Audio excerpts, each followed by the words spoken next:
உனக்கு சரி இப்ப இந்த 1000 ரூபாய் இருந்ததை ஒரே நேரத்துல சிங்கிள் ஷாட்ல 4000 ரூபாய் இன்க்ரீஸ் பண்ணி 5000 ரூபாய் கொடுத்துருக்க. எப்படி கொடுத்த?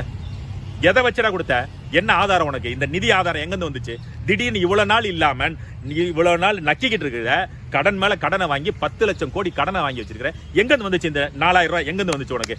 இதுல இருந்து எனக்கு துண்டு விழுந்துச்சுங்க, இதுல இருந்து எனக்கு மிச்சமாச்சுங்க, இந்த காசு எடுத்து நான் பொதுமக்கள் நலனுக்காக கொடுத்துட்டேன் சொல்றா பாப்பா. எல்லாம் ஏத்தனமா ஏத்தியே ஒருத்தன் கழுத்தை நெரிச்சு சாவடிக்கிறீங்கடா. அவன் வரி கட்ட முடியாம செத்துட்டு இருக்காங்கடா. நீ இப்படியெல்லாம் மக்களை புழிஞ்சு எடுத்துட்டு நீ உன் கட்சியை வளர்க்கறதுக்கோ நீ ஓட்டு வாங்குறதுக்கோ அரசாங்க பணத்தை எடுத்து இலவசம் கொடுக்கறதுக்கு உனக்கு யாரா ரைட்ஸ் கொடுத்தது? இப்போ இன்னொரு திட்டம், உங்களுடைய கனவை சொல்லுங்கள், நான் நிறைவேற சொல்ல அது ஒரு திட்டம் வச்சிருக்காரு. அப்புறம் எனக்கு வாயில ஏதாவது வந்துருங்க. என் கனவு நீங்களாம் அழிஞ்சு போனதுதான். போயிடுறியா? திருட்டு திராவிடமும் திருட்டு அண்ணா திராவிடமும் அழிஞ்சு போகணும், அதுதான் என்னோட கனவு. அந்த கனவை தயவு செய்து நிறைவேற்றி கொடுங்க மக்களே.